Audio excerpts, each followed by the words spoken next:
आइए, आप हैं जीवन। हाँ, आइए आइए। बस बस बस, छूना नहीं है, मैं अछूत आदमी है, ना छू। जय हो। कहाँ के हो? हैं? कहाँ पढ़? जामिया वर्ल्ड, इंसाफ की आवाज़। तो जैसा कि इस वीडियो में आपने देखा, ये कथाकथित अपने आप को संत कहने वाला ये कह रहा है आइए आइए। जैसे ये भक्त जो इनका भक्त है उनका पैर छूने की कोशिश किया तो इन्होंने कहा दूर रहो दूर रहो दूर रहो दूर रहो, अछूत आदमी अछूत आदमी। तो आप समझिए कि किस तरह के ये मेंटेलिटी वाले लोग हैं। और मैं आपको बताऊंगा ये घटना पूरा घटना वाकया क्रम है जो मध्य प्रदेश के छतरपुर जिला है उसके बागेश्वर धाम नामक कथाकथित एक तरह से आप कह सकते हैं जगह है। वहाँ पर ये आदमी एक तरह से मठ चलाता है, मंदिर चलाता है और जिस तरह से इसकी मेंटलिटी है और छुआछूत अछूत का भाव रखने वाला। और आपको मैं बताऊंगी 21वीं सदी में इस तरह की सोच रखने वाले ऐसे बहुत सारे मनुवादी और संघी सोच के हैं। तो आपको मैं बता दूं इस महाशय का सोच और इसका नाम ये वीरेंद्र शास्त्री नामक ये आदमी है। और जिस तरह से एक अपने भक्त को अनुयायी को एक कह रहा है दूर रहो दूर रहो। एक बार थोड़ा सा और इस वीडियो को देखें तो आपको क्लियरली तौर पर समझ में आ जाएगा कि आदमी इसके जहन में क्या चल रहा है। आइए, आप हैं जीवन। हाँ, आइए आइए। बस बस बस, छूना नहीं है, मैं अछूत आदमी है, ना छू। जय हो। कहाँ के हो? हैं?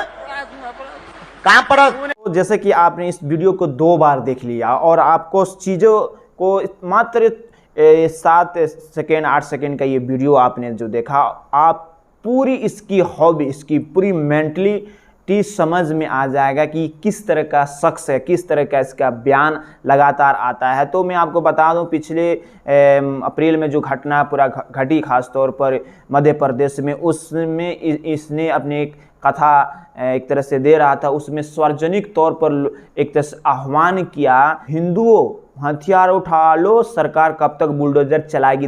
वीरेंद्र महाराज जो कथाकथित एक तरह से महाराज है और लोगों को लगातार उस्काता है। और सबसे बड़ी विडंबना ये है कि मैं आपको बताऊं, देखिए सबसे बड़ी विडंबना है, थोड़ा सा इसका जो है बयान थोड़ा सुन लीजिए। सुनिए। तो ये तुम्हें अपने गांव में भी भोगना पड़ेगा। इसलिए निवेदन है कि सब हिंदू एक हो जाओ और पत्थर मारने वालों के घर पर बुलडोजर चलवाओ।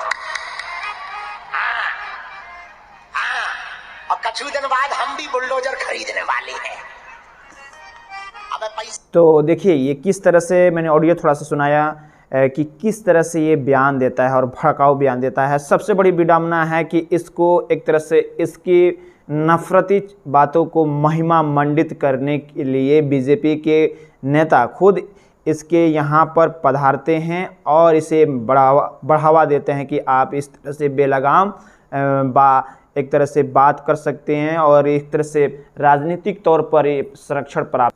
तो जैसे कि मैंने कहा इससे कथाकथित संघ के राजनीतिक एक तरह संरक्षण प्राप्त है, एक तरह से प्रोटेक्शन प्राप्त है। तो ख़ास तौर पर बीजेपी के पार्टी से इसका संरक्षण प्राप्त है। उसी बीच में आपको बता दूंगा गोविंद शिवराज सरकार में गोविंद सिंह मंत्री हैं जो कि एक तरह से वो खुद इस कथाकथित संत का एक कथाकथित के कथावाचक का एक तरह से कथा सुनने जाते हैं और प्रोत्साहन दे रहे हैं। तो आप समझिए कि किस तरह का हालात है देश में जो आए दिन बढ़ती जा रही है।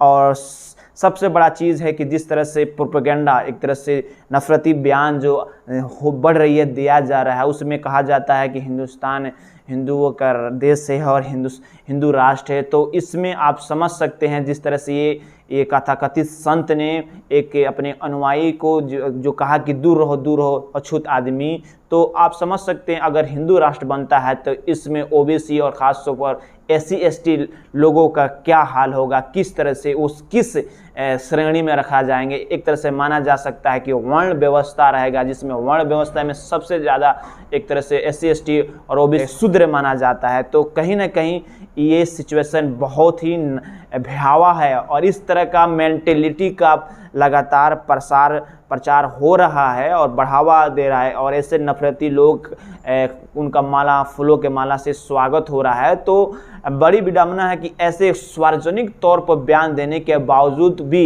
इन पर किसी तरह का कोई लगाम नहीं लगाया जा रहा है, इसलिए क्योंकि इन्हें प्राप्त है बीजेपी का एक तरह संरक्षण, एक तरह से कह सकते हैं पॉलिटिकली इनका सपोर्ट मिल रहा है, जिसके बाद से ये और एक तरह से बयान दे रहे हैं। कहीं ना कहीं अब ऐसे नफरती चिंटुओं के ऊपर एक तरह से लगाम लगाने की कोशिश करना होगा ताकि आइंदा इस तरह से समाज में नफरती बयान न दे ताकि माहौल ख़राब ना हो। बहरहाल आप देखते रहिए जामिया वर्ल्ड, साथ में पब्लिक न्यूज़। मैं मोहम्मद तस्लीम। लाइक कमेंट शेयर हो सके तो जामिया वर्ल्ड और पब्लिक न्यूज़ को कंट्रीब्यूट करें, सपोर्ट करें फ्री जर्नलिज्म को।